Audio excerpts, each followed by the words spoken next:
यह उस समय की बात है जब सतयुग में कल्पांत यानी कि कल्प का अंत होने वाला था। पृथ्वी में प्रलय होने वाली थी। कल्पांत के पूर्व ब्रह्मदेव के पास से एक दैत्य हैग्रीव ने उनसे वेद चुरा लिए थे। तब चिंतित होकर ब्रह्मदेव नारायण के पास पहुँचे। नारायण, दैत्य हैग्रीव ने हमसे पवित्र वेद चुरा लिए हैं। अब ऐसे में नई सृष्टि की रचना कैसे होगी?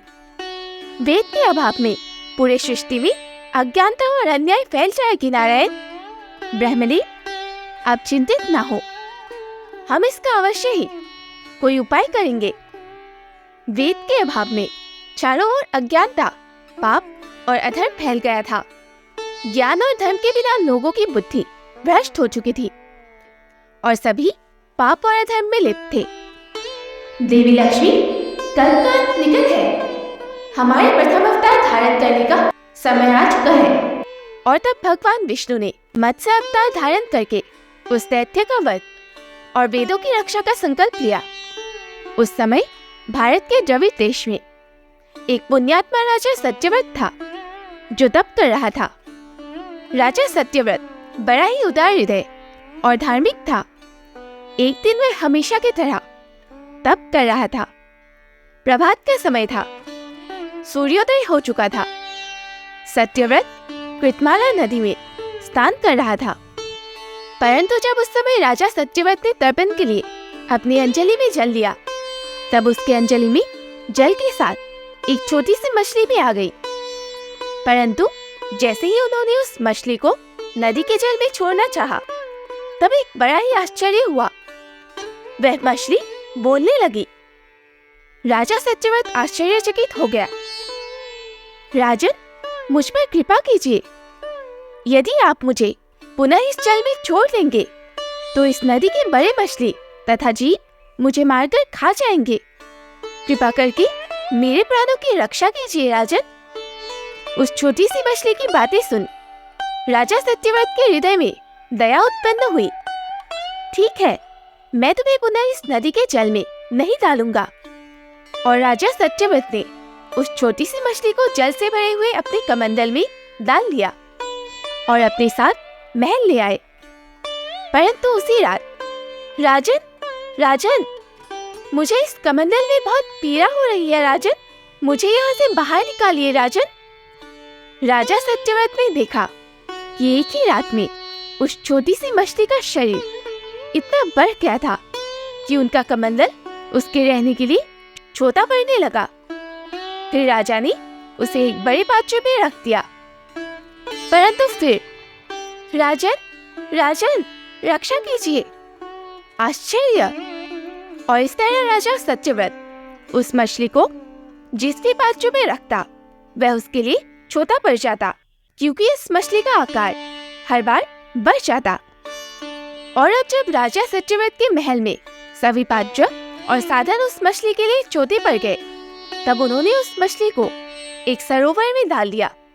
किंतु वह सरोवर भी उस मछली के लिए छोटा पड़ गया।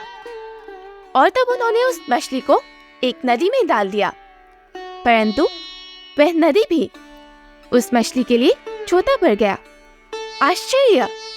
यह क्या हो रहा है? ऐसी कोई मछली हमने कभी न देखी जिसका आकार इतना विशाल और पल प्रतिपल बढ़ता हो। यह कोई साधारण मछली बिल्कुल भी नहीं हो सकती। और उन्होंने अंत में उस मछली को एक समुद्र में डाल दिया। परंतु समुद्र में भी उस मछली का शरीर इतना अधिक बढ़ गया कि मछली के रहने के लिए समुद्र तक छोटा पड़ गया। रक्षा कीजिए राजन, रक्षा कीजिए। यह समुद्र भी मेरे रहने के लिए उपयुक्त नहीं। मेरे रहने की व्यवस्था कहीं और कीजिए राजन। अब राजा सत्यव्रत गहरी सोच में पड़ गया। वह विस्मित हो उठा।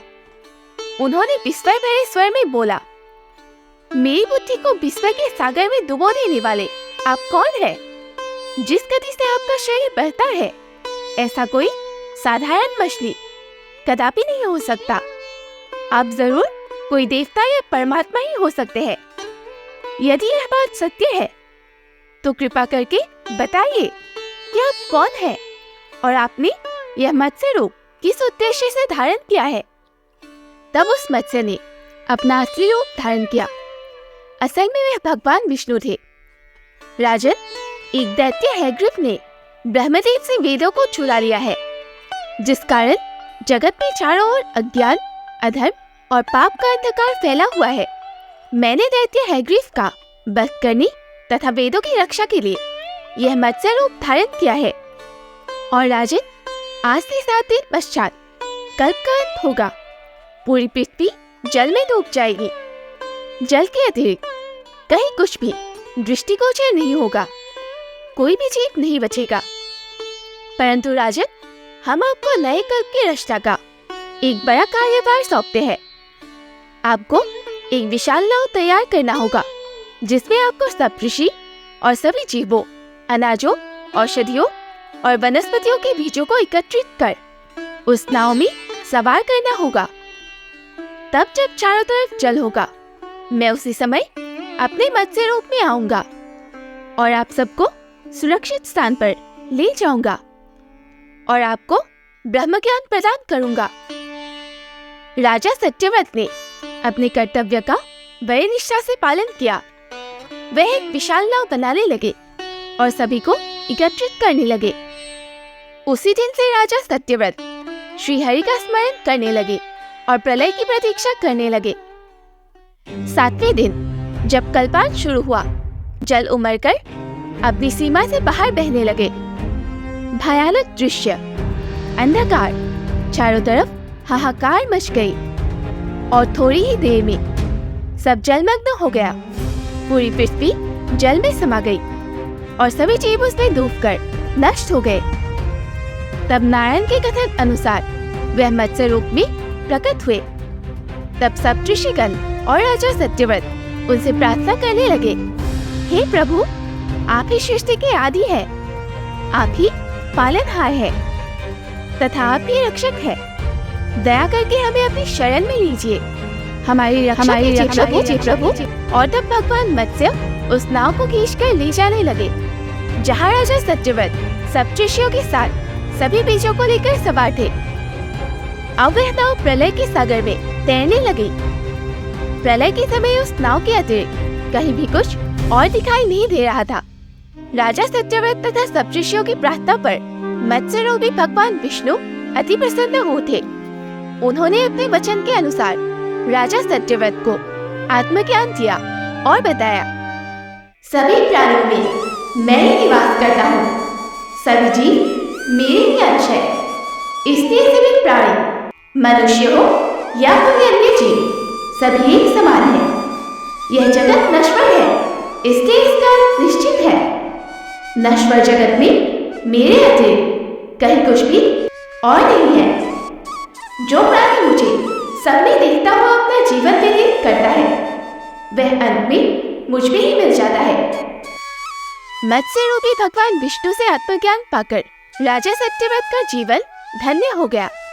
वह जीते जी ही जीवन मुक्त हो गए और प्रलय का प्रकोप जब शांत हुआ और भगवान विष्णु ने दैत्य हैग्रीव का अंत कर उससे वेद पुनः प्राप्त किए, तब ब्रह्मदेव ने पुनः एक नई सृष्टि का निर्माण किया और चारों तरफ धर्म और ज्ञान की स्थापना हुई।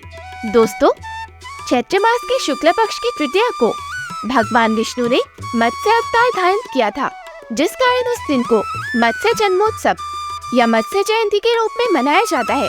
मत्स्य अवतार भगवान विष्णु के 10 अवतारों में से पहला है, जिसके बारे में हमें मत्स्य पुराण में मिलता है। मत्स्य जयंती को हरि पंचमी भी कहा जाता है, क्योंकि भगवान विष्णु वेदों को बचाने के लिए तथा दैत्य हैग्रीव का वध करने के लिए अवतरित हुए थे।